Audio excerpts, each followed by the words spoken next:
అన్న నమస్తే అన్న. అన్న ఏందన్నా బీసీసీఐ మంచి మార్పులు తీసుకొచ్చే అవకాశం కనిపిస్తుంది. మరి ఆల్రెడీ గౌతమ్ గంభీర్ గారు ఉన్నారు, హెడ్ కోచ్గా ఉన్నారు. కానీ ఇప్పుడు మళ్ళీ ధోని గారి పేరు వినపడుతుంది. ఆయన్ని బ్యాటింగ్ కోచ్గా తీసుకొచ్చే అవకాశం ఉందంటున్నారు. ఏంటి అసలు కారణాలు ఏంటి? నిజంగా యంగ్ ప్లేయర్స్ తయారు చేయడంలో ధోని గిట్ట అండి. ఇప్పుడు యంగ్ ప్లేయర్స్ మనకు వస్తున్నారు.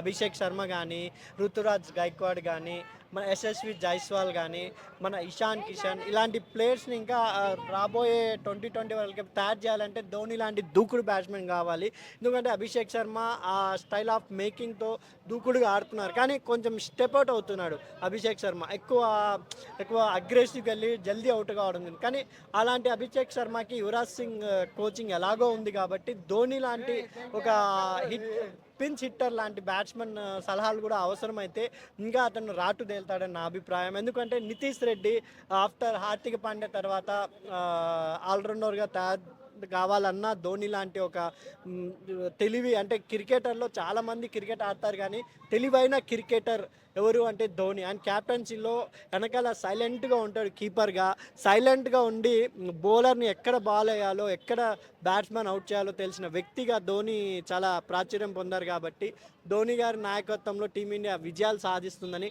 ఇప్పుడు రాబోయే ఛాంపియన్స్ ట్రోఫీ కూడా మనకు ఇండియా, పాకిస్తాన్ అండ్ చాలా దేశాల్లో జరుగుతుంది. కాబట్టి ఇది కూడా రోహిత్ శర్మ కెరీర్కి చాలా ప్రశ్నార్థం. కాబట్టి నిజంగా ఛాంపియన్ ట్రోఫీలో రోహిత్ శర్మ కప్పు గెలిచి వీళ్ళ సీనియర్ సలహాలన్నీ తీసుకోవాలని నా అభిప్రాయం.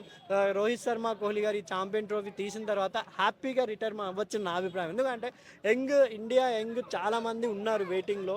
ఇప్పుడు వీళ్ళని ఇంకా ఆడిస్తూ టెస్టులో ఇప్పుడు మనం చూస్తే టెస్టులో చాలామంది పుజారా కానీ, రహనే కానీ వీళ్ళకి ఇంకా ఆడే సత్తా ఉంది. కానీ వాళ్ళని తీసుకోకుండా ఇంకా వీళ్ళ పాత వాళ్ళని ఆడిపించుండడం, రాహుల్ని ఆడిపించుండడం కొంచెం ఎక్కడో చూస్తుంది. టాలెంట్ ఎంకరేజ్ చేయాలని ఇప్పుడు నితీష్ రెడ్డి లాంటి యంగ్ ప్లేయర్స్ ఇంకా చాలామంది ఉన్నారు, వాళ్ళని వెలుగులోకి తీసుకోవాలని కోరుకుంటూ ధోని నాయకత్వంలో ఎన్నో విజయాలు, మనకు రెండు వరల్డ్ కప్, పెద్ద 2020 వరల్డ్ కప్ కానీ, మన main men's one day world cup కానీ రావడం జరిగింది. కాబట్టి ఈ కుర్రాల్ని తయారు చేయడంలో ద్రావిడ్ తర్వాత ధోని గారు కూడా అద్భుతంగా ఉంటారు. మంచి నిర్ణయం అని నా అభిప్రాయం అండి. గంభీర్ని తీసుకోవడం ఏమన్నా బీసీసీఐ ఒక రాంగ్ స్టెప్ తీసుకుందంటారా? రాంగ్ స్టెప్ అంటే గంభీర్ గారి ఒకప్పుడు ద్రావిడ్ గారు కూడా ఇలాంటి ప్రయోగాలు చేశారు, కానీ సక్సెస్ అయ్యారు. టెస్టుల్లో అంటే ఒక టెస్ట్ పోయినా ఇంకో టెస్ట్ గెలిచిన సత్తా ఉంది. కానీ వాళ్ళకి ఒక్క టెస్ట్ ఆస్ట్రేలియాతో గెలవడం అంటే అంతకుముందు అన్ని సరైన నిర్ణయాలు తీసుకున్నారా లేదా అనేది అభిప్రాయం. ఎందుకంటే కోహ్లీ గారు, రోహిత్ శర్మ గారు ఆడినప్పుడు కొంచెం ఒక టెస్ట్ వాళ్ళకి రెస్ట్ ఇచ్చినా ఇంకో టెస్ట్ అక్కడ మనం పాపం ఎవరంటారు, మన వికెట్ కీపర్ ఉన్నారు కదా, పంత్ కాదు, మన కేఎల్ రాహుల్ కూడా ఆడిపించారు. ధ్రువ్ జురెల్ ని కూర్చోబెట్టారు. పాపం అతని టాలెంట్ ఉంది, ఒక్క టెస్ట్ మ్యాచ్ లో అయినా ఛాన్స్ ఇవ్వచ్చు కదా. ఎందుకంటే మంచి టెస్ట్ ప్లేయర్ గా, మంచి 20 ప్లేయర్ గా కూడా ఆయన కీపింగ్ మనకి. ఎందుకంటే మన దక్షిణాఫ్రికాతోనూ దేంతోనూ జరిగిన సిరీస్ లో కాపాడినాడు ఆయన. అలాంటి ఛాన్స్ ఇవ్వలేదు అతనికి.